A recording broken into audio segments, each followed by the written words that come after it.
Wag the vlog. British vlogger Lewis Cole just wants to focus on the positive things about one of the world's most oppressive nations. Lots of strange things happen on YouTube. Rashomon-like retellings of the same birthday party, over and over again. People eating candy and calling it entertainment. Casey Couture. But right now, something especially strange is happening on Google's great video platform, something I never thought I'd see, and yet probably should have seen coming. A popular YouTuber is gallivanting around North Korea. And he's loving it. Lewis Cole is a 33-year-old vlogger from the UK with about 1.8 million subscribers on his Fun for Lewis YouTube channel. He's a highly competent travel vlogger, part of a subset of daily YouTubers that also includes Ben Brown, British lads, many of them fans and acolytes of American vlogger Casey Neistat, obsessed with cameras and time-lapses and documenting their coffee habits.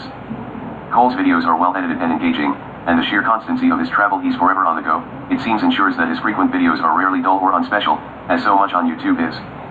Cole, like his daily vlogger brethren, is relentlessly positive, projecting a chill dude, laid back, good vibes sometimes to a pathological degree. Which brings me to his travels in North Korea, a series of videos that he's currently uploading. Cole and a bunch of other vloggers recently went on a trip through the reclusive, politically repressive nation, beaming back positive depictions of people and places that all seem awfully tidy, judging from what we know or, to be fair, what politicians and journalists tell us about North Korea. It all seems highly suspicious, this vision of a country, a North Korean media tour similar to Vice's fascinating documentary, only without any of the critical context and perspective. In the description section of one of his North Korea videos, Cole writes, "I'm trying to focus on positive things in the country and combat the purely negative image we see in the media." Which, okay, sure.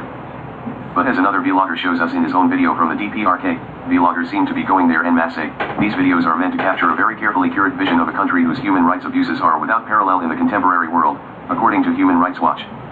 Cole has, so far, not really made mention of any of that, choosing instead to go for a light tone, booing, and haggling over abundant food in a country ravaged by hunger. Some viewers have pointed this out to Cole in the comments sections of his videos.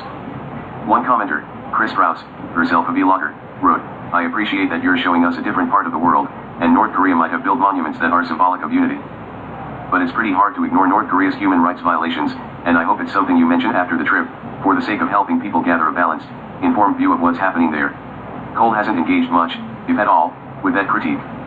Look, I don't know if the North Korean government paid for the trip, or had any involvement at all in these videos.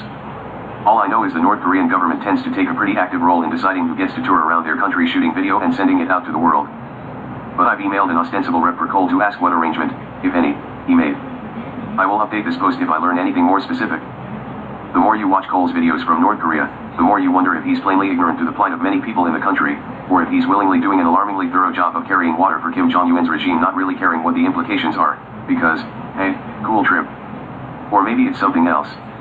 Maybe this is a surreal extreme of the unthinking, vacuous new niceness that occupies a large amount of YouTube territory, content creators so determined to deliver an upbeat, brand-friendly message that the uncomfortable truths of the world, personal and political, go mind-bogglingly, witlessly ignored. That blinkered, synthetic optimism, mixed with this particular group of vloggers' increasingly embarrassing self-importance tethered to the assumption that they can heal and change the planet through quotidian daily vlogs and mawkish, surface-level inspirational sponsored content creates a climate that allows for these truly unsettling North Korea videos to exist. What galls the most is Cole's smarmy indictment of journalistic depictions of North Korea, as if he is the first person to ever consider the humanity and unsung beauty of a place like North Korea and its people. As if addressing the negative realities of the country, like Cole's dreaded media does, is somehow denying that country's humanity when, in fact, it most often does the exact opposite. This is remarkably immature, smug, reckless, and flat-out dumb thinking. Yet a vlogger like Cole inoculates himself against any criticism or, at least, assumes himself inoculated against it because he's not trying to hurt anyone, maybe. He's just trying to be positive. Again, this is an extreme example. But it is nonetheless an indicator of a broader, more banal evil shaping YouTube and the influencer economy.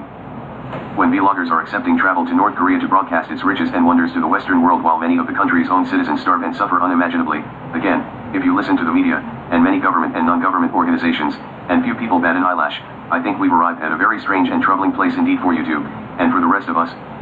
I'm glad Cole seems to have enjoyed his big trip. I just wish he seemed to understand, or would admit, the potential human cost of all that fun.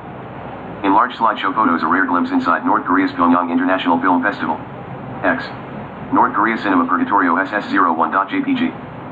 Hand-painted film posters outside the Pyongyang International Cinema House on the island of Yanggakdo in the middle of North Korea's capital. Photographed by Mark Edwards.